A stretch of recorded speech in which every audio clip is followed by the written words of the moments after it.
I just knew that's not the man I wanted to be. I could be a better man, and I could do it through Christ.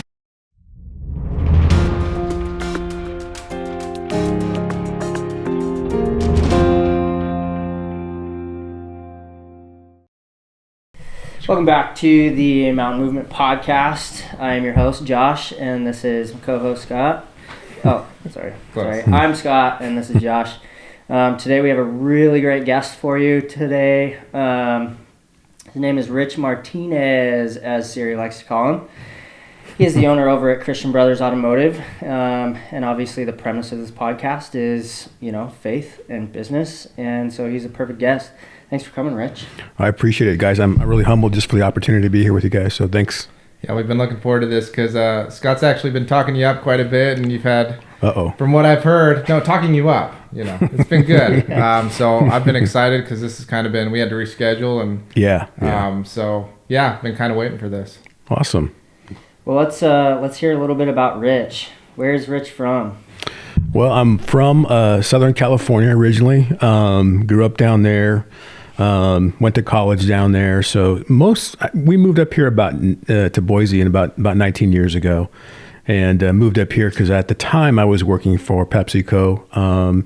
I had the Albertsons West divisions, and I could live really anywhere I wanted to live, and came up to Boise a few times and just loved the area. This is where I wanted to raise my boys. And so just outdoor stuff, fishing, motorcycle, that was a temptation, quite frankly, is dirt bike riding. So got, the quad. Yeah. I didn't know they maintained the trails so well, like out here, and, all that they put into it. In Southern California, I mean, they just didn't have that kind of thing. We care about our nature. Yeah, you do. You do. And so, we go up to, we wanted a quick ride out to Emmett or, Idaho City or whatever. We'd go out for some riding out there, but we bought quads and motorcycles, and we're all in on that kind of stuff. But it was so cool to come up here and just do some things that it was so dense in Southern California. We couldn't go enjoy those kind of things. And even just fishing was tough. Right. You're kind of shoulder to shoulder around a pond, right? I mean, it just wasn't fun. So just loved Idaho. And like I said, brought the family up about 19 years ago. And it's been amazing. Been amazing to be here. What'd you do in college?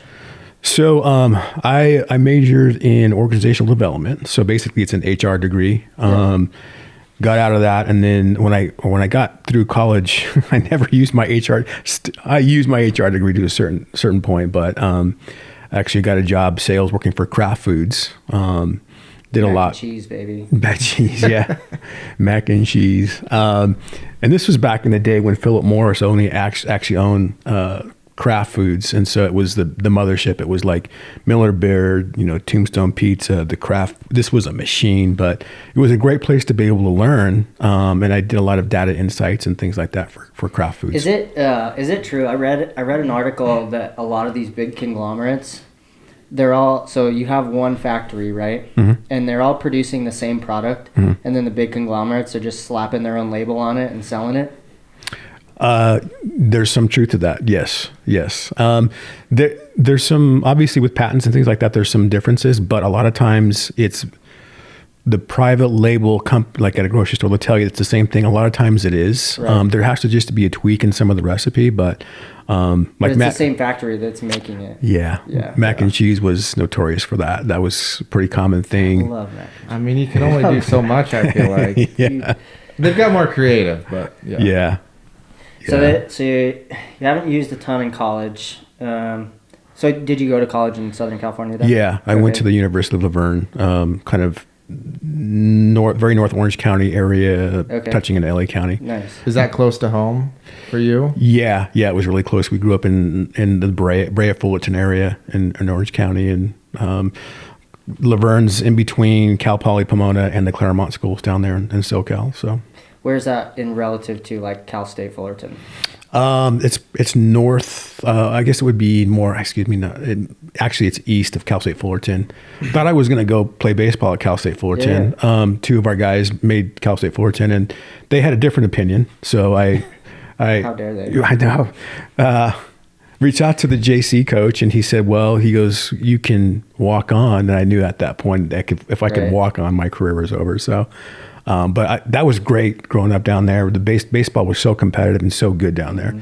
but you got weeded out pretty quick, and I found out soon that I wasn't going to play It's baseball. kind of crazy. Like both Josh and I played in college as well, and that it's the talent level is just through the roof, right? And coming from Idaho, we would travel quite a bit for baseball, and we would go down south, and we would compete, but they're just at a different level, and I think it's just like they have so many people to choose from that they're not shoveling snow off their field. That is nice. true. Yeah, they can play year round. Yeah. But I think a lot of it is like it's all about the law of numbers.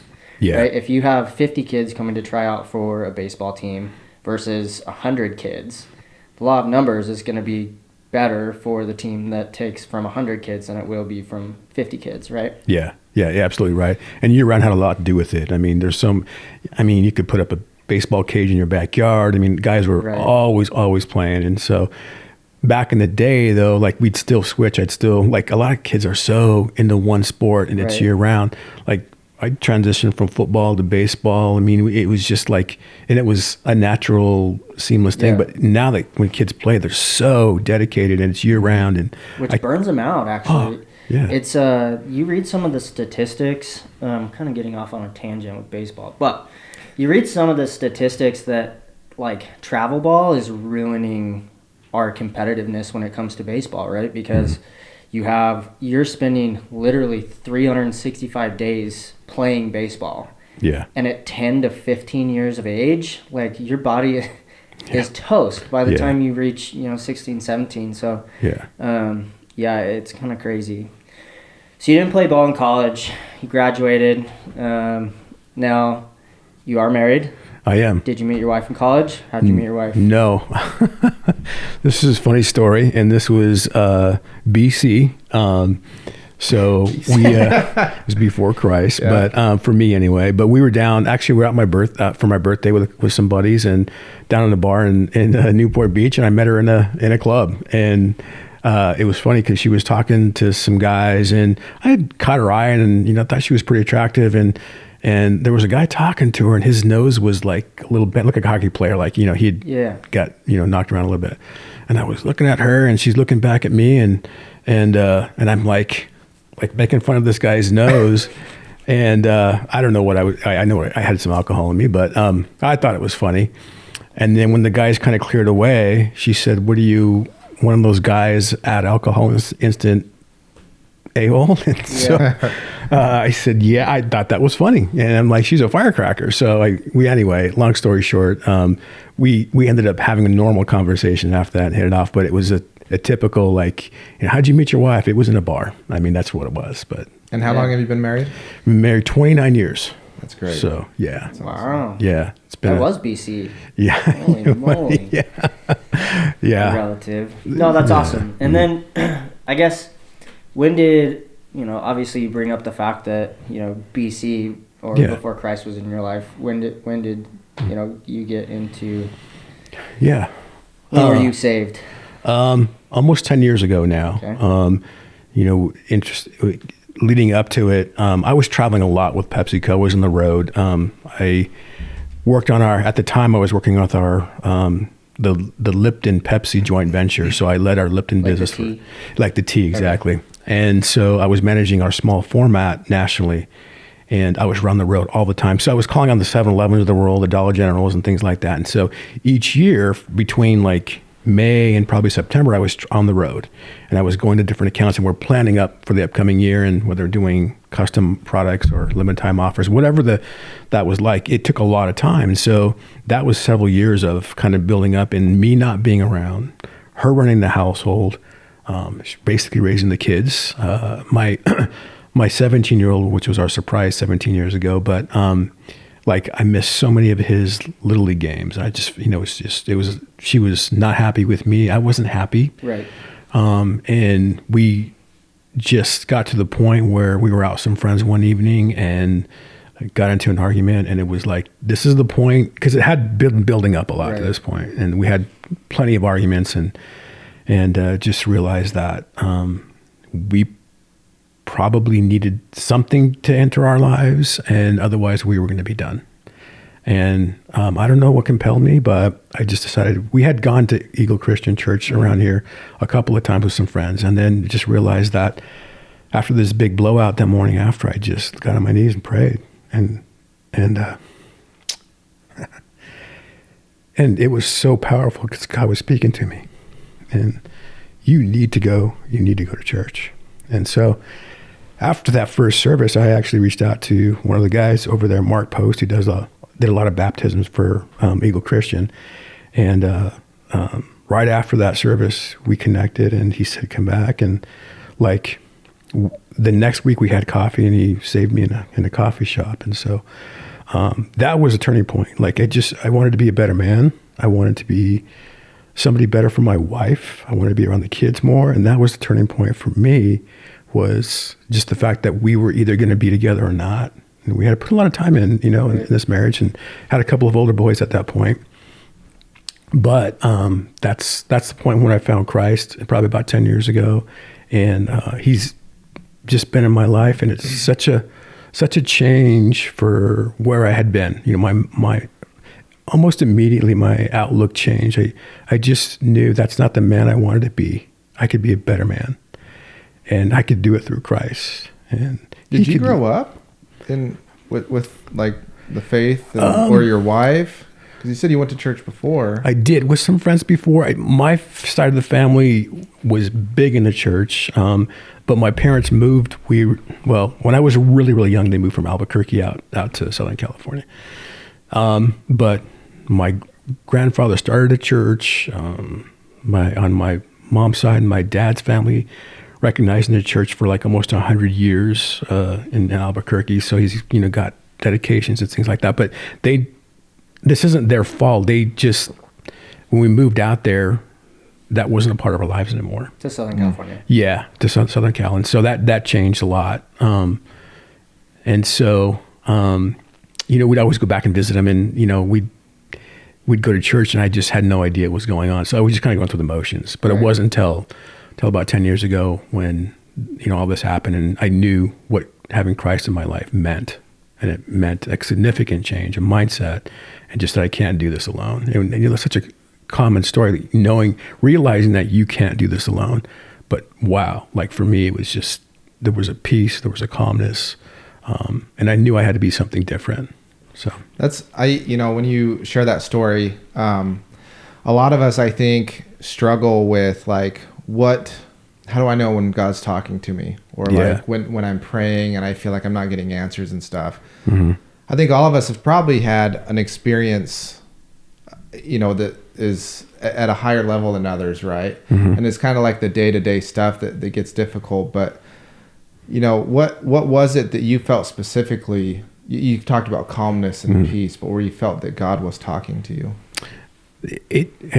That's a great question. At that time, there was just an overwhelming sense of peace and joy in my heart, and before Christ, it felt like there was a hole. There was something missing. It wasn't filled. Something was missing, absolutely 100%, and that was filled, and that brought that peace and joy. And it was just. I'm pretty thick-headed, so I may not pick up on stuff right away, but he guided me in the direction, and it was just like, just go. And I think, as Christians, I think we struggle with hearing, am I hearing what I'm supposed to be hearing? Right. Is he talking to me, or is it my will? Where's this? That's such the struggle, I think, that we have. But in this case, like when it happened, it was just kind of guiding me, and he just pulled me through these steps. And like I said, nowadays, now it's a little bit harder to understand some of that stuff when I'm asking for direction. And there's some seasons when he's quiet, and some seasons when he's not. Mm-hmm. But at that time, it was a different feeling, and it wasn't a loud voice. It wasn't even a whisper. It was just like pushing me in this direction. I just did the things that I think he wanted me to do. Mm-hmm. Probably, the 2 inches of thick bone in my head that I wasn't realizing he was actually talking to me. But I had to equate it almost like zero stress. Yeah. Because with mine, it definitely, like, a lot of it came from business stress and drinking stress and family stress, kid stress, the whole 9 yards, right? And so there's that weight that something is always in the back of your mind. Mm-hmm. And then it just gone. So it's crazy. That's amazing. That sounds so similar. Like that is filled with something, with joy now. It's love. It's such a, I completely understand what you're saying. Well, and it's too, like, it's not just one and done, right? Like right. It's a continuous thing. And amen. Yeah. Actually, I wouldn't say my personal brand is the best, right? Right. You know this. Most people, it comes off as prideful, right? The best because you're blessed. The best, yeah. Yes. See, the best because I'm blessed, right?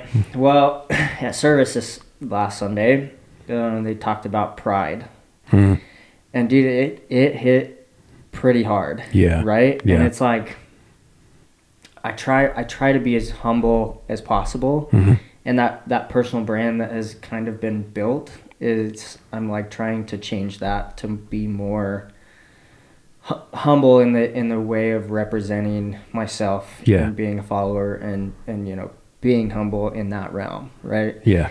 And that's super hard to do, especially when there's definitely a brand attached, right? Yeah, and something you built on. Yeah. I mean, it's been 7 years probably, so it's one of those things that's like, dude, definitely trying to change, but it's definitely a work in progress. For sure. Yeah. I think that's the thing, is that, we're all Jesus in me. I'm kind of a mess, but Jesus is in me. That's the main thing, and we're all kind of a mess. And as long as we grow from it and get better from it. Absolutely. So what changed for you after that point then? Just as as a father, as a husband, working, all that. What was there a big change, or did you realize like, I'm still living the same life, it's still difficult? But no, I was so hungry. Like, I needed to learn. I needed to know Scripture. I needed to. The guy who baptized me, he's baptized hundreds of people, and he said, "Rich, I don't know, God's speaking to me. I need to take time with you." So what he did, each week we'd meet at his office at ECC, and we'd go through. He gave me a book, and we'd go through Scripture and some learnings for about an hour and a half. Had you read the Bible before? No. And I'm glad he did that, because I couldn't jump into Ezekiel and know what they're saying. I'd be like, what? But he kind of brought me, I did not say coddled, but he definitely pointed me in the right direction. And those are the things that really helped me turn around when he spent time with me, because I was so hungry. I mean, I couldn't get filled up, and it was immediate. So, removing things from that I shouldn't have around magazines or whatever. I mean, like, Sports Illustrated swimsuit issues and things like that. Those are all gone. I mean, I went through the whole deal and removed things that shouldn't be there. And I couldn't watch movies anymore. It was almost immediate where, if there was cussing, I just, it feels wrong. It does. Yeah. Like something's different. Yeah. And I had no problem doing it. And I think the thing that my wife was so blown away is like, I want to be better and I want to love you better. And so when I told her that, she was just like, just amazed that I was coming from that point of view. It took her a while to fully grasp what was happening here. And she thought I was going to quit my job and go into ministry, which, Did she religious or in the church? She didn't, but she did end up going to Calvary Chapel, Greg Glory's church down there in SoCal. And she, unfortunately got some sniper fire from some of the people in the church down there, and kind of turned her off. But when I found Christ, it was the opening that we both needed, and a way to be able to let me lead. And she kind of followed and lead by example, for sure. Yeah. So that's it's definitely impressive, for sure. So obviously things have changed. Like you don't drink anymore. No. And when did that stop? Was that immediately right after, like, the 10-year? Yeah, it was. It was pretty close after that. I just didn't have a desire to have, every once in a while I'd have a beer. I think I had one beer last year. Didn't really like it anymore. But it just didn't have a desire to do that. I do have one vice, and I like a good cigar. But don't drink anymore. I don't want to even be out late. It was just a really complete if I'm paradigm in bed shift. by 8:30, I'm angry in the morning for yeah. sure. Yeah. That's amazing though. Like I just had the thought of like, and this doesn't happen for everybody, but the fact that like your heart was so changed that your desires for some of that stuff was just wiped away. Yeah. Now that doesn't happen for everybody, right? There's I've listened to things and read books and whatnot of like people with heavy addictions who it did boom right away. Yeah. It was gone. And others who had to struggle through it. And I don't know why that is necessarily, but it is, amazing that like just like kind of what you're saying, things were just changed so quickly. Yeah. The desires of your heart just flipped upside down. Does it takes hitting rock bottom or a final breaking point to flip that mindset? Yeah. I think it does, and I think you hear so many stories like that. But you think about who God's looking for, and I believe in a God who's going to look behind trash cans of an alleyway, and He's there. He's there for people who are needed. He's looking for the one who left the 99. I mean, He's looking for that, and it's such a when those things happen, and it's hard to put in words or even put your thumb on it. But there is for me anyway, and I've heard this from many people, and that does change your heart. But to your point on the sanctification and the time it takes and what that is can be so long. We've had 2 people who have come to Christ in our shop, and one of them came to Christ and was kind of in and kind of out, and right now doesn't really have a walk. And another person who really took it, embraced it. He's got bracelets, and he's there. It's still a long walk for him. It's so unclear how it impacts each of us individually. But for me, it was a lot quicker. But I agree, not everybody's the same way. Whether it's an addiction thing, whatever the case is. I wish my son, he was 29 when he passed away in a car accident. He was working in Florida.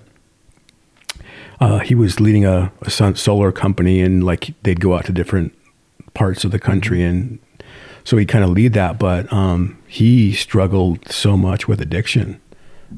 He was in high school, and he was in an AA program. He was in and out of jail between 17 and 22, and he finally came out, and I know he had some conversations about Christ, and he wouldn't come out and say it because it's a tough environment when you're in jail and stuff like that, and didn't talk much about it. But as I understand it, he was a believer, and then it took him.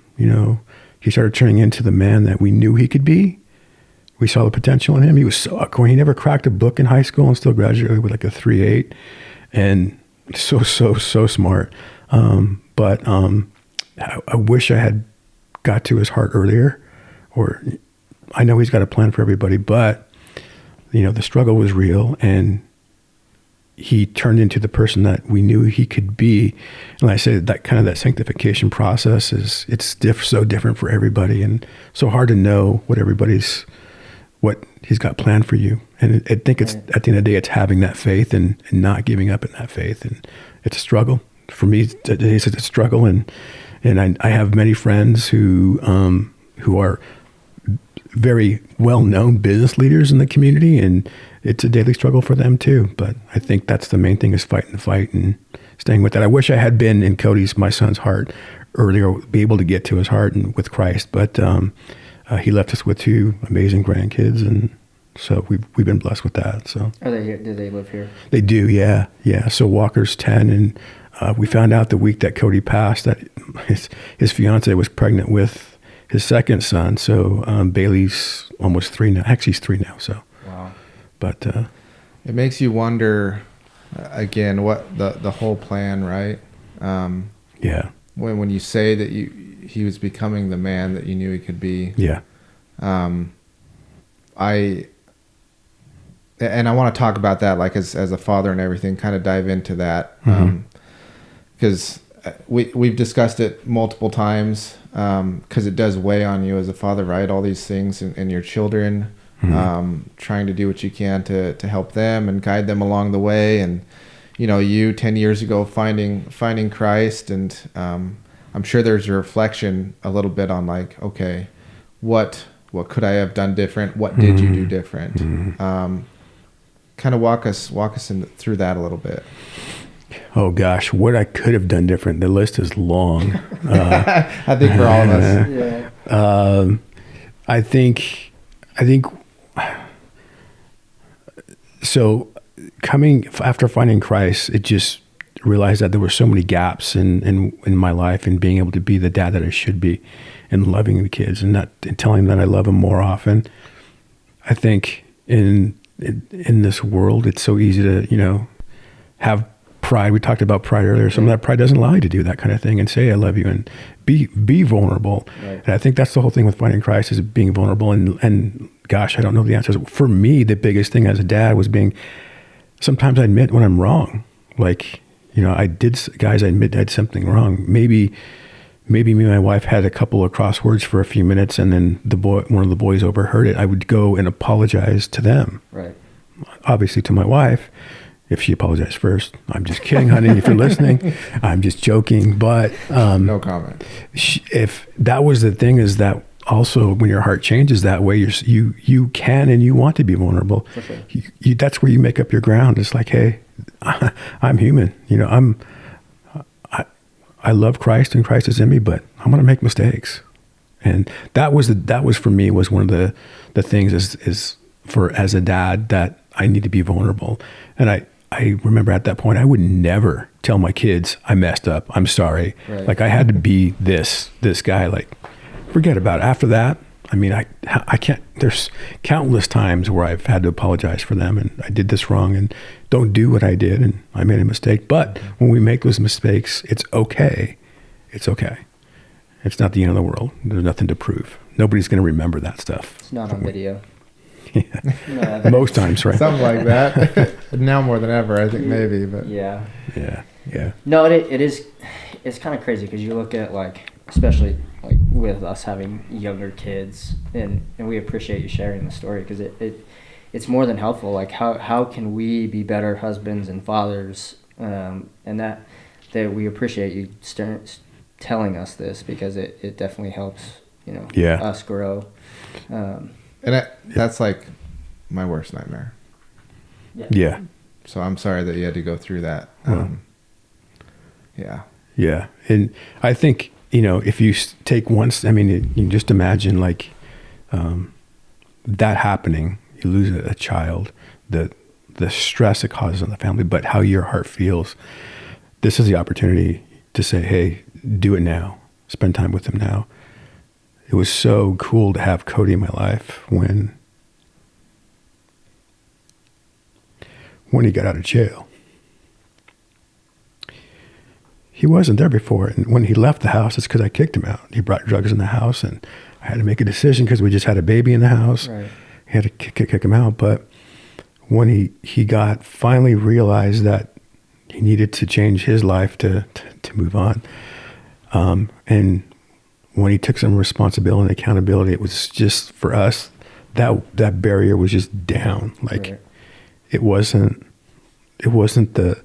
we were always butting heads, probably similar in a lot of ways, just trying to be machismo, right? Trying to, hey, I got something to prove here, I'm posturing about this or I'm posturing about that. And that just went away. And it was just a great, great relationship. So although he passed way before he should have, I think we got that time together. And so that was the most important. I think as dads, you jump into it now, don't wait and be vulnerable. That's a sign of a good dad. How old was he when he decided to make that change? 22, almost 23. Maybe it was 23. I can't remember. It was just it was a lot of different things that came together, but it was either you get better and you don't see your son, or you get better and you see your son. Man, that sounds familiar. That's what the judge told him. Really? Yeah. That's what my wife told me. So, Same judge of the house, I guess. Yeah. No, that's good. Yeah. So did he lived local here, but then traveled for solar? Yeah. He'd travel like 2 weeks out of the month and go hit different areas, but he was here and so got two grandkids, and they're awesome. So at least we've got a reminder of that. Right. Mm-hmm. I don't want to like keep touching on the subject, but like when he passed, did you have any sort of question? The strange thing is I didn't, but my wife did. And so the stress for us was like, why? Like, why would he do this? Like, why would God do this? And when you tell somebody that's his plan, it doesn't resonate. Right. And then we got a buddy of mine, and I think you've met him. I know you have, Matt Tucker. Yeah. Good guy. And he said, look, this healing process is not linear. It doesn't go like a line and get better over time. It's going to be up and down and up and down. And my point of view is I have to turn over to God. All my stress and, that'll rip a household apart, I'll tell you what. Yeah. But all my stress I put at God's feet. And it was something I had to do because I had to be strong for her. In retrospect, I didn't know at the time what was happening, but I had to be strong for her because for her, it was, she'd be mad. Look, I think when Matt talked to me and I said, hey, I need some help on this. I don't know what to do. He explained that the healing process is not linear, but also it's okay to be mad at God and tell God that you're mad. I don't understand and I'm mad. And that opens up some healing as well. That when you're holding that kind of thing in and just mad and don't understand, it's okay to do that. In retrospect, I mean, she needed me to be that person and be strong for her. My stress came from trying to ease her. Right. And that first year was really rough. My stress was more trying to help her through those. There'd be a bad day where I would just have to leave. She's just like, I can't be here. I don't know what to do. And what she was getting at is like, I think I want to take my life, And so those were amazingly stressful days. Yeah. But it was easier for me to turn it over to God and like I said, in retrospect, to be the rock that I needed to be. I didn't know why, but after a couple of years, it was like, wow, okay. I didn't know what I was supposed to be doing, but that's why I needed to be. That's why it was easier for me to turn it over to him, right, and be a rock for her. Do you do any sort of like volunteering with the church or anything like that? Yeah, we will. We've done some with like Boise Rescue Mission. Okay. Actually, there's like most places, we got volunteer days, but we also do a lot at our shop, right, with Rescue Mission. So they have a recovery program there, and they support vets. They've got City of Lights. They've got all kinds of, they don't take government money, and it's under the radar. But I got to meet Jason Billister for Rescue Mission, and got to understand that their programs are so impactful. And so we do a lot of work with those gals, mainly the gals like City Lights people. Through the shop. Yeah, through the shop, yeah. Let's talk about Christian Brothers for a minute. Okay. So then we can kind of move kind of explain, to us what Christian Brothers is. Yeah. Obviously, first of all, what they stand for. Yeah. And why you kind of chose to get into that. Yeah. Well, I mean, I found out about Christian Brothers because where I live is about, I think we were saying 2-5 bars away from the other one that's been up on Leonard McMillan up there. And so, who I met, the owner of that one. Yeah. Yeah. Good dude. Guy. Yeah. We were just, we were just talking before I met you guys. So, I got to see an article in the paper about Christian Brothers. And it was a big article, about it back when we read the newspaper, right? BC. Yeah. Right. And it was, about this gal who, was incarcerated, and while she was in prison, she found Christ. She had a couple of kids, if I remember correctly, that, while she was in, who were older before she got sent to prison. And then she also had a child while she was in prison. And then when she got out, she took her car over to Brett's shop, the other Christian Brothers, and it was a car worth $500 and it needed thousands and thousands of dollars worth of work. So he got a hold of other franchisees and they came up with money to get her in a newer car. And I read this article and like flat out buy her a newer car. Just get her into a newer something. And I was like, whoa, I mean, this is talk about a cool grassroots program. Right. At PepsiCo, it wasn't that way. At PepsiCo, maybe they give $10,000 to hurricane relief, which was a blessing, and I know people were grateful. But this is a $60 billion company. Right. Didn't feel as authentic as like this article in the paper. P&Ls, baby. right. And it was checking a box. But when I saw what Christian Brothers was doing, I was just blown away. And so I was getting tired. I've been 25 years in consumer packaged goods. I got to the executive level and really wasn't all cracked up to what it was supposed to be in my mind anyway. I thought it was kissing babies and playing golf, and it's not. You didn't? It's not. Oh man. But there was that. I will say that. But and so I reached out to Brett and said, hey, what is this? And I actually was thinking about, like, I looked at several franchises. Chick-fil-A was one of them. Right? Yeah. There you go. And that would have been a reload deal. Something resonated. I got to go down to Discovery Day for Christian Brothers. And once I talked to Brett, I met Brett, told me what it was all about. So this is a faith-based organization. It's not a ministry, but it's a business as a ministry. Right. And so I got to talk to him about all that they do. And he told me about some of the things that they had done outside of this situation with this girl that he had helped, just helping with people who have been, we read all these things in the paper about people have been basically human trafficking. He was helping out with some people human trafficking and just different things. And I was like, man, this is so cool. And so looked into it and just found out that there were hundreds and hundreds of stories about these locations who did something to help people out in the community. And I mean, amazing things that you'll never hear them boast about, but just really cool. Yeah, I've never heard about human trafficking and Christian Brothers stepping up. Oh man, sounds like there's a lot of stories that need to be told here. Never heard about human trafficking. With Christian Brothers, Yeah, and so anyway, I found out more and more about it and decided that I didn't want to be in. It wasn't exciting anymore, and the company I was working for, I mean, they didn't really encourage Merry Christmas. It was more Happy Holidays, and things were changing. And why should I change my values? My mind goes toward, like Christmas Vacation. How I just picture like the boss. Oh. that was him, or? Morning, Clark. That cereal food garnish. Yeah. It was the stick. Yeah. But so anyway, I looked into it and went down it was about a year vetting process. I went down for Discovery Day, and then they do their homework. They know who you are, which is good. It's a good partnership. They know who, and they want to make sure it's the right decision for you. So got a word of the franchise, and we've been open for about 5.5 years now. Just been so blessed, doing very well, getting my second location. But what I love is just how much Christian Brothers does in the community. There's so many stories. And for example, there was a girl who was there was a gal who came in, needed some work on her car. And it was thousands of dollars worth of work.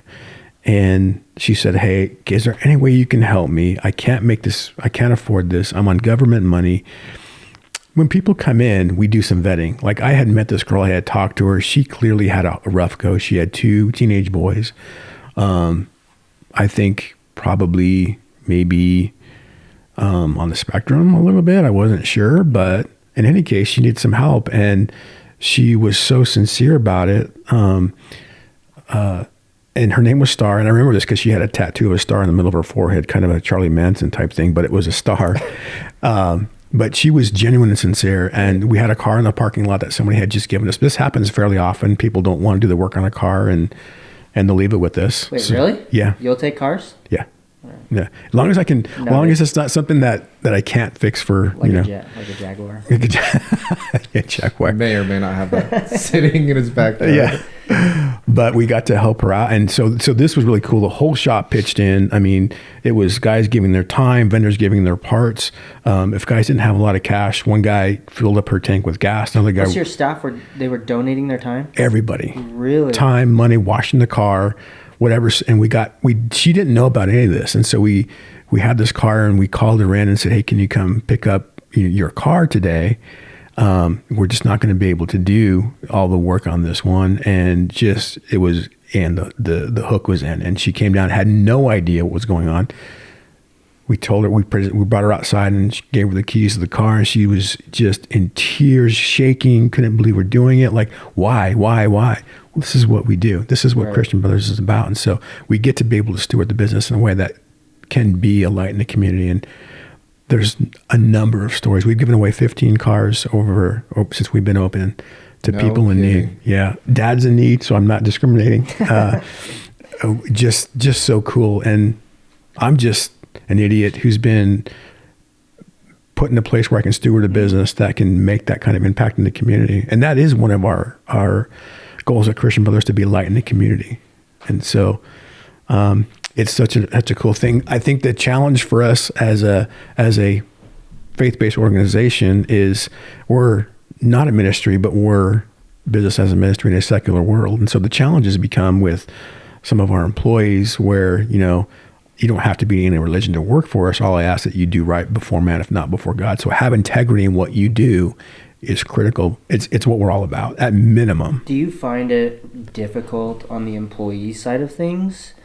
And the way that my mind goes when you bring that up is like, not saying that there's like an aura, but a lot of in the mechanic space is definitely not like, I don't know, church and mechanics don't necessarily, it's like oil and water almost. And I'm not speaking for everybody, obviously, but do you find it challenging as far as that on the employee side?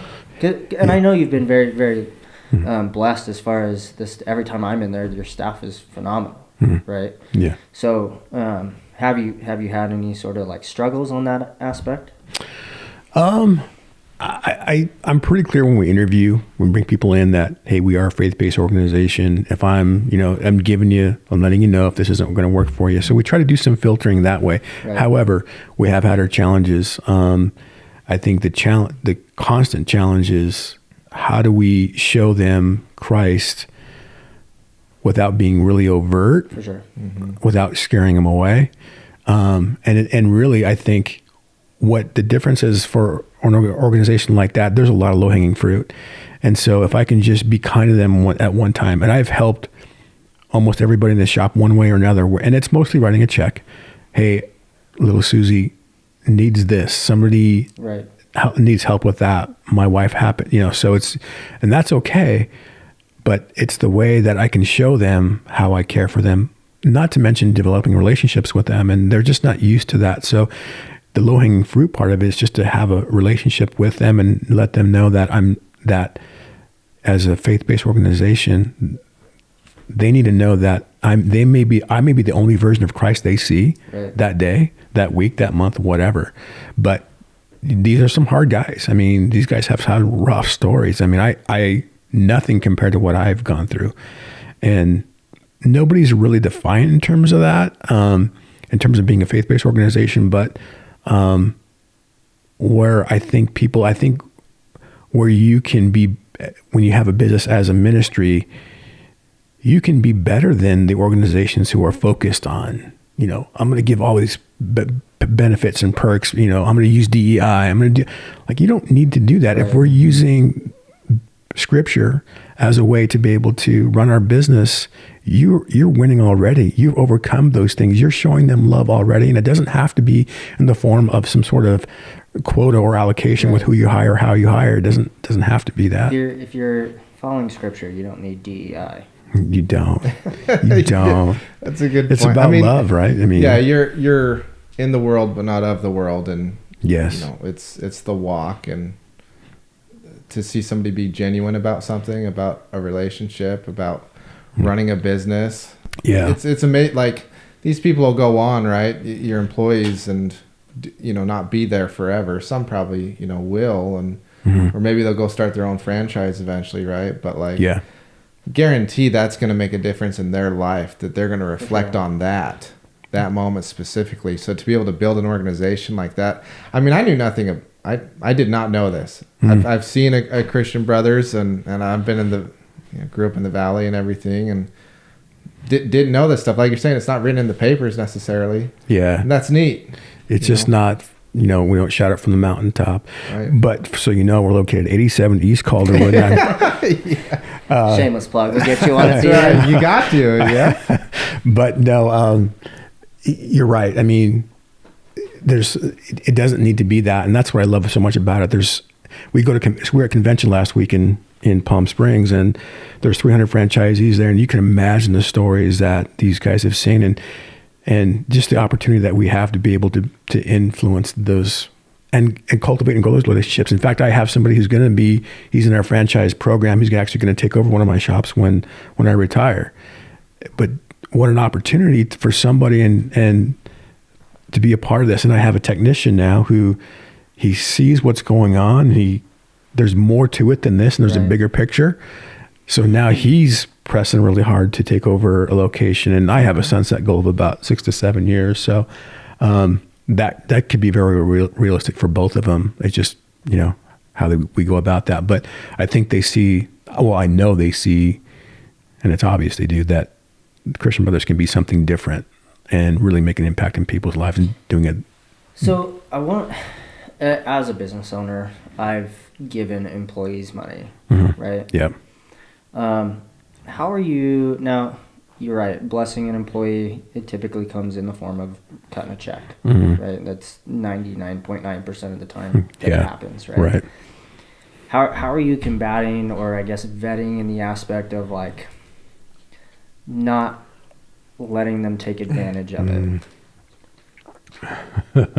That is a fine line, and I'm sure that I've been taken advantage of before, but if it's on my heart, and if they don't learn anything from it, shame on them. Right. If I don't learn anything from it the second or third time around, shame on me. But if I can help do that, and I'm not in a position where I need, when I know they need, it's not easy to do, and I know I've been taken advantage of before. That said, how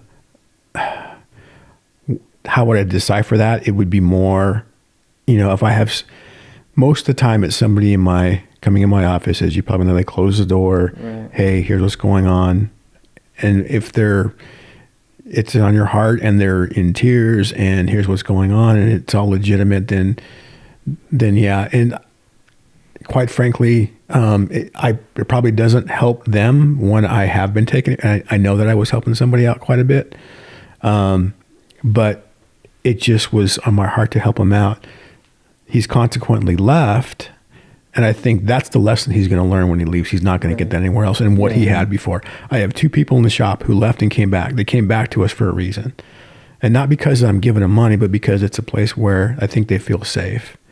And that's it's that massively gray area where, like, how can I make somebody feel safe, but yet run a business? Because without that, profits, we need that. I have I don't know, I've been kind of living by the, obviously the scripture.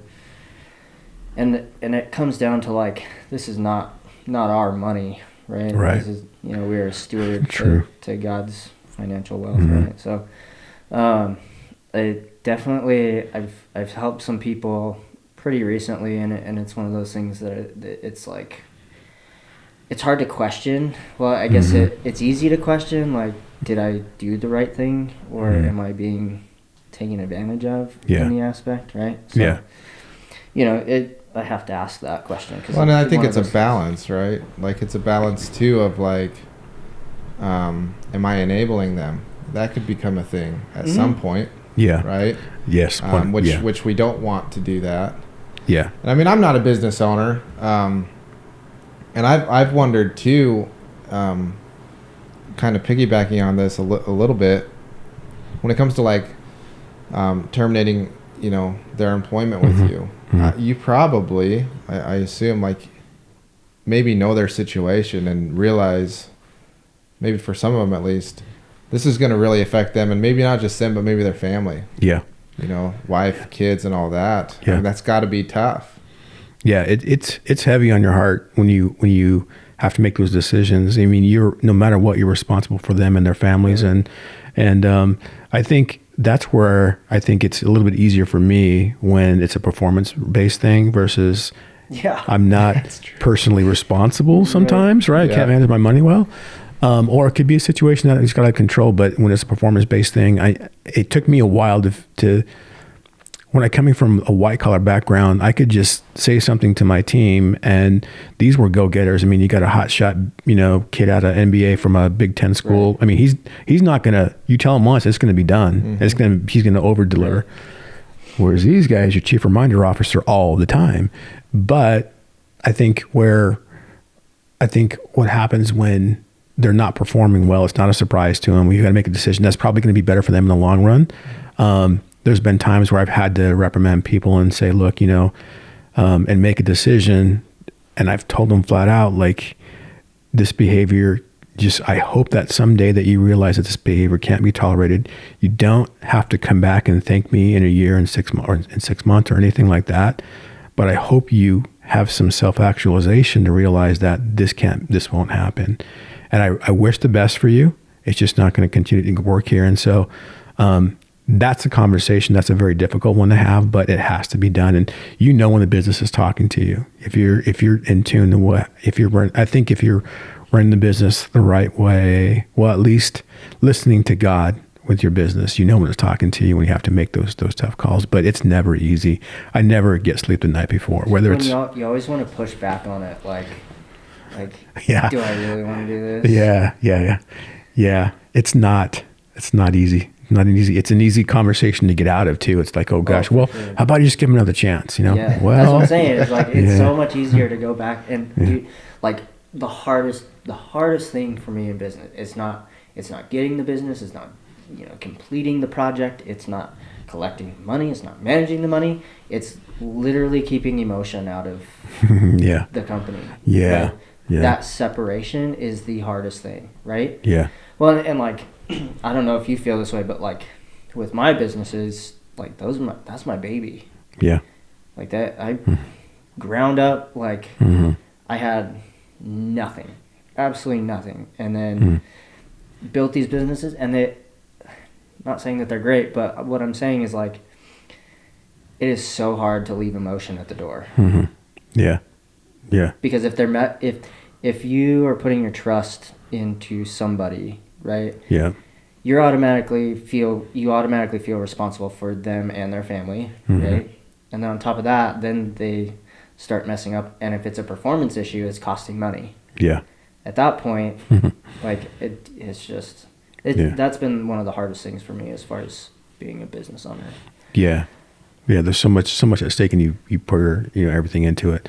I think for me, it was Matt Tucker who told me, hey, and I explained those exact things you're talking about. It's on my heart, but listen, I have wrote a really big check here to get this thing going. Right. There's a lot at stake here, but Matt was like, the business is talking to you, Rich. That was the light that went on and said, okay, it was easier to have those conversations. I'm not saying it's easy. And like I said, I never sleep at night before when I have to do it, but I know when it's time to do it. And it's actually, having a prayer before that, quick prayer before we have that conversation is always helpful. But it's Matt Tucker is a great guy to have in your corner. So if you're watching this, we'd love to have you.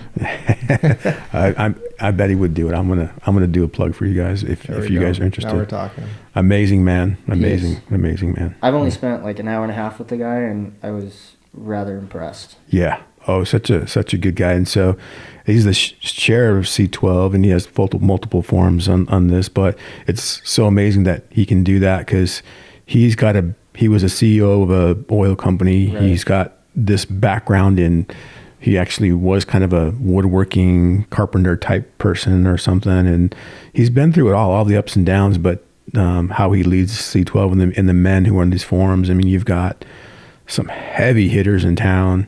I won't drop names because, I don't know that they wouldn't want me to, but just amazing man. And he's been such a rock for me and my family, and such a heart for Jesus, man. Yeah. I feel like that's what I want to be when I grow up. Mm-hmm. It's like, how do I be that he guy? Younger than you? He is. By 10 years at least. Oh, geez. Must be nice. No, that's great. So I guess let's go back to the obviously Christian Brothers, right? They kind of explained to me how they're a for-profit business in the realm of ministries. Like how is that structured? Or is it just kind of like it's a for-profit business, but we don't actually, we're not recognized as a ministry? It's that it is for-profit. We're not recognized as a ministry. However, my favorite thing to do is to send people back to training at Houston, because they get to see that we kick off meetings with some worship. Is that where corporate's at? That's where yeah. So in Houston, Texas. And so like they get to see how that works and see people's hearts. And so now what's kind of happened is I send some guys through our ambassador training. Now the technicians all want to go through this ambassador training because they get to see the bigger picture and how the mothership works and what we're doing in the community. And they get to, I can't convey all the missions that we do. We do hundreds of mission assignments throughout the world, hundreds. And they get to see what we're doing. In fact, I had somebody, so I'm going a long way to answer your question, but I had somebody who was at ambassador training, a young technician, and he heard that we're doing some work in Haiti as part of one of our missions, to be able to help people, teach people how to fix cars. Mm-hmm. And so he came back from this and said, hey, on my own dime, I want to go down there and help out. It's a month-long thing. Can I go down there for a couple of weeks and go do that? It's like, I would not expect this from this young 25, 26-year-old technician. Because he got to see how the mothership works and see really like all the things that we do with those missions. And he was on fire for this. And he's like, can I have a couple of weeks off? I'm like, let me just have some conversation. I want to make sure it's safe for you because you're going to Haiti. Right. I don't want to make fixing cars with bubble gum and shoestrings. Like it's got to be something that's legit. And did some research, but he was so on fire for that. I have another technician who went to the same training back in February, and he carries a flag for us anyway, but he got to see more of the home office stuff. And last week when we were at convention, our entire technical team who provides it's our help desk. These guys are all senior master techs and stuff. They were all gone. So what Bob did, he actually took over the responsibility when questions came in they get to see all the questions that are asked. He actually spent time answering the questions for these guys who were in meetings all week with us last week, because he got to see, he understands how important that is. And he didn't want guys hanging out there not to get answers on the questions. So I was wondering why his hours were a little bit short this pay period. Mm-hmm. Turns out he didn't say a word, didn't mention anything to anybody else. He was helping guys out on his own dime. But they get to see how this operation works. And so we get the amazing support from home office, and they get to see that we are faith-based, that we walk it. That's the most important thing for these guys. And the delineation between, hey, we're a faith-based company, but not a business as a ministry. The business as a ministry part comes when we get to show them through the actions of what we do. Don't just tell me, show me. Yeah. It's just so I'm in my head, I'm trying to think of like, what are some other businesses out there, right? Because I feel like this is kind of a rare... There's not a ton, actually. No. Not that I know of. And can you think of anybody that's really kind of modeled in a similar way that does this kinds of stuff? I know Hobby Lobby does some of that stuff. Chick-fil-A does some of that stuff. Yeah. Never would have guessed Hobby Lobby. I've been against Hobby Lobby.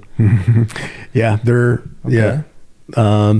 those are things I can think. I think where I've run into more of that myself personally, not on a national scale, but locally, there's a lot of Christian business owners who wonder, like, how do I make this something different, or how do I navigate DEI or succession planning and make this something that people want to be a part of? Like, how do I bring this all together? And for me, that's where C12 came into play, because we follow a curriculum, we challenge each other, we're all yoked equally. It doesn't matter. You got the guy who's got $6 billion company, and you got little old me, but it doesn't matter because we can challenge each other on how our walk is. That's neat. So when you guys are doing stuff with like Boise Rescue Mission, right? Like, do you guys do it like on a quarterly basis? How is that structured? Like, or just something comes up and then you're chomping at the bit to do it, or how does that work? Yeah, we tried to plan it out like, hey, we're going to spend X quarterly or we're going to do this, but it just ebbs and flows with what's happening. And so as it comes, if we can take care of it most of the time. Did they come to you and they, hey, Rich, we're looking for this, as far as like kind of a crowdfunding type of situation? Exactly. Yeah. And like there was a gal who graduated the program. We had a Volkswagen Beetle on the lot that needed probably, I don't know, maybe a couple $1,000s worth of work. But I told the rescue mission, and I'll tell them if I have cars as well. So not only do we hear from them, hey, can you help repair this car? Can you help out? But I'll say, hey, I've got something here on the lot. Right. And the timing's perfect. And there was a gal who not too long ago, we got her into a Volkswagen Beetle, and she had just got mileage. Volkswagen. Yeah, yeah. Wait, are those diesel? No, gas. Okay. Yeah, but it was just through that, like just because we have that partnership now. If we have something, I'll let them know. And sometimes what they'll do sometimes is share the cost with me. But many times we've covered most of it and can get people going, and we've donated cars they use for shuttles to get back and forth, and stuff. So, are there any other ministries that you work with? Not ministries, but like Gem Friends. So Gem Friends are the aged out foster care kids. Okay. Wow. There's a gal named Liberty who runs that. So, if one of the kids, and these are kids, they've been kind of in and out of foster care. They're got to the point where they're 18 or 19 years old and they just don't have life experience. They don't have a checking account yet. They don't know how to change a tire in a car or change their oil. So many times if they get their first car, we'll look at it to do some work on it, or they may just got into a car and they bring it in. So Gem Friends, some of the churches in town, our church, Stonehill, we've had people who are able to help out. Eagle Christian send us people our way. So I try to keep it more tied back to ministry, because rescue mission certainly is a ministry. That's where we get a lot of our referrals. Right. There is a vetting process. I've had people come and say, "I heard you do free repairs." Well, let's just talk a little bit about it. Not when you're making 150. Right. Do you and I'm just thinking, like, for if somebody listens to this and has maybe a small business or a larger business, like, and you've kind of shared a little bit about it, but like, how do you personally, and I don't know if there's something specific of how it's broke down within Christian Brothers, but how do you, is there a percentage that you're pushing into certain things from profits to be like, we're going to use it this much that goes to, maybe call it like tithing, but like, how is that kind of broke down? Percentage of your net or gross? What we'll do is I'll let the guys know, hey, we got our goals to hit. So if we're tracking on our profit goals, you do a pizza party. Yeah, if we're over that, we can spend spend X towards this, and so it's a pretty common thing with Christian Brothers. If we're over our GP numbers, then we'll be able to help out more people, and that's never really been an issue. But many times I'll dig into my own pocket, or we'll get some shared costs from home office and some of that stuff. So, corporate's willing to. It's a shared cost on some of that stuff. I'll let them know, hey, we've got this one, or what's happening with, it could be, there's a lot of that going back and forth, and it's case by case basis. And there is a threshold. So obviously we got to be, it's not a money tree that constantly grows, but if we hit a certain GP number, or there's been times where we have to put it off a little bit and repair. It's been, a tough month, and something happened where, we've got to be able to recover from buying specialty tools or major investments. Then we'll have to hold up. Snap-on truck. Oh my gosh. Yeah.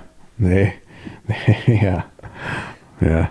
That's a tough thing, because they have phenomenal tools, but what they charge, the technicians, it's outrageous. It's outrageous. And I feel bad for these guys, because there's some of the tools that will save them time, but it takes a long time to pay it off. And when these guys come in the shop, the tool guys, they're trying to sell something, but there's a motive there that they're there to collect too. Like, for sure. It's not. They'll run on. They run a credit account on those too. Yeah, right? yeah. Like I've heard of guys like running up like a $30,000 bill. Oh yeah. And I'm like, he's like, that's like you can get the same stuff at Harbor Freight for $15. I mean, I've had a guy buy those toolboxes. Some of those toolboxes are worth $20,000 or $30,000. That's crazy. No joke. Yeah. If you get the nice Snap-on ones or like a name brand one, forget about it. I mean, you're dropping some serious coin. Therefore, we have pretty big general liability insurance. Yeah. Because those boxes are worth what's in them, and then what they're worth are probably, I've got a few guys worth probably $100,000 in two of the boxes I can think of. And so, good alarm system. Get to know Meridian PD really well. Yeah, I bet. I get flyers and oil changes to those gentlemen over there. But yeah. That makes a difference. That's a real thing. That's you give them a reason to be there, good reason, and that's crazy. Show up. That's nuts. It's amazing to me that, I don't know. And your mechanics buy their own tools, right? They do, yeah. Heavy investments. And are they able to deduct those? Yes. Yeah. Okay. That's part of a work expense, and so they can do that. But it's a major investment for those guys. Consequently, I mean they get paid a lot more than they did, even 5 years ago. Yeah. A lot more, but it's the temptations to buy tools because it makes your job easier and you can do it quicker, but the payoff is not always worth it. It takes a long time to pay off some of the. Is that why my oil changes are $1,000? I'm just kidding. That's what happens when you have a Lamborghini. They're not. Yeah. No, that's awesome. Rich, we really appreciate you coming today.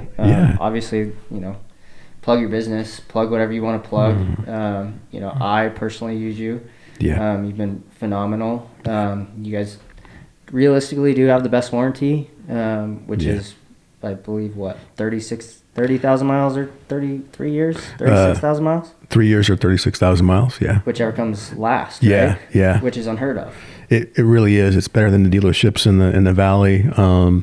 And I explain to people like how that works. If it takes you, you at 336, if it takes you, 7 years to go 36,000 miles, you're covered. If you drive 100,000 miles in 1 year, you've got 2 years left on that warranty.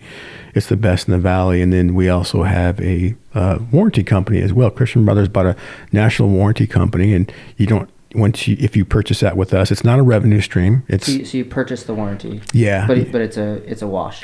It's a wash. Yeah. Okay. It's not really made to make money for us. And you can take it you don't have to take your car to us once you get that warranty. You can take it to the transmission shop down the street. You can take it wherever. You do get some certain discounts and oil changes through us. But I mean, it's a phenomenal. It's made to be a one-stop shop for our customers. So I didn't know this. On that warranty, is that solely on okay, you come in and replace my transmission, right? Mm-hmm. So now that transmission is under that 3-year, 36,000 mile warranty, right? It is, yeah. Yeah. Where do you draw the line is my question. So it's usually right around that transmission and engine level, but we'll get those. If we do those, you're still covered because we'll get the warranty.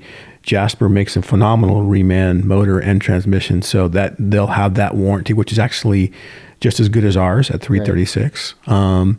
So they're covered. We're not letting customers come in and you're not going to be covered one or the other, but it's usually where I draw the line is usually transmissions, differentials, and engines. Nice. Yeah. Yeah. And quick testimonial. We have a friend in common who was I think the story goes is you guys did some work on his car, mm-hmm. And he took his car camping. If I remember correctly. Yeah. And on his way back, it overheated, so he pulled over mm-hmm. and called you to try and figure out. And you actually went personally and picked up his family and called a tow truck. Yeah. That's definitely says something for sure. Appreciate it. Yeah. They were stranded out there, and I wasn't going to let him be out there with his wife and kiddos on there. I just wasn't going to do it. So that's a no-brainer. I'm not going to ever let anybody, whatever I dip in my pocket for that. That's okay. I'm stuck in Arizona or something like that. But still, you say it's a no-brainer, and yet that's a rare thing, right? Yeah, you just don't hear it from mechanics, and not sorry. I don't you're good. But there's a certain persona, right? How do I know? I'm not a mechanic. Yeah. How do I know that I'm not going into this shop and he's telling me, oh yeah, you need $10,000 worth of work? Of course. Yeah. When in reality, right, it's maybe $2,000. Right. And so finding a shop that you can like truly trust, and the fact that you guys like take pictures and like explain it is great. Yeah, I think that's the thing is, that transparency, which is one of our core values, transparency, excellence, joy, and neighborly are our 4 core values. But that transparency and educating people is so important. We're not going to claim to be the cheapest in town, but because we give back, I'm not going to say it's a benevolence fund, but we do help people out like that in that sense. And the difference maker is that we also give back to the community in a big way. So that is a difference maker for us, is just that we offer a little bit different experience. And I hope that people will come in. I explain to the guys, hey, if somebody has come into our shop and they've just been, they just got off the phone with American Express. If you had an American Express card and you call them, it's a very pleasant experience. They're not trying to upsell you. They're very helpful, very efficient, amazing, right? Or if you just come back from Disneyland, say what you will about Disney, right? Like, that's a well-run machine. Oh, yeah. Absolutely. So if they've come from, place on earth. So if they come see us, I'm competing. That's who I'm competing with. I'm not competing with the next guy, the next automotive repair shop, because quite frankly, the bar is too low. And so that's who we're competing with. And I want their experience to be something that's different. Sure. We're flawed people, but we certainly strive for excellence. You're obviously making a difference in people's lives. For sure. Yeah. It may not be as widely known as I'm just finding out a lot of this, but regardless, right? That's not necessarily what it's about, but you're making a difference, and we appreciate you. The community appreciates you, and I think I can speak for everybody in the Treasure Valley. Like, we appreciate Christian Brothers and Rich and Brett. And so you're opening a new location? Yeah, it's going to be in East Caldwell. It'll just be. Do you have dirt yet? We do have dirt ground on that in July. Coming up. Yeah, right around the corner. So they sped that up a little bit and trying to get that done before irrigation shuts off in November. Right. So we'll see. But, So what's the address to your Meridian location? 87 East Calderwood in Meridian. Okay. Yeah. There you have it. What's going to be the address to the Caldwell? TBD. Yeah. Yeah, we don't have an address. Well, one of our friends actually sponsors these videos. He owns a company called Detached Coffee. Oh, okay. It's first responder based. Yeah, so he's a first responder himself. Oh, very cool. And so we actually have a bag of coffee for you. We also have a bracelet, and we appreciate you coming. Typically, we close out with a prayer. Okay. Do you want to say it, or you want to say it? I'd love to say it. Awesome. Yeah, Great. Thank you guys. Well, just before we do, thank you guys for the opportunity. I really do appreciate it. It means a lot. I'm very humbled when I have these opportunities. So thank you. Heavenly Father, as we bow our heads, I just thank you for these men and what they're doing, and be able to get the word out about Christ, and be able to talk to people and talk about their struggles and how they've overcome things, and just exposing what Christ is in people's lives and what he can do. And I just ask that you can continue to bless them and actually help them grow and provide prosperity and abundance for them and for the people they bring in here, and that they can make a difference in people's lives. And then people who are listening who haven't found Christ, that hopefully have heard something today or any one of the podcasts that these two fine gentlemen are doing. I just ask that they could, if they're not familiar with Christ or don't know Christ, reach out to anybody who knows Christ, and we can guide you in the right direction or help you in the right direction in finding Christ. And just thank you for this opportunity, Father, and in the precious name of Jesus we pray. Amen. Amen. Thank you. Thanks, guys.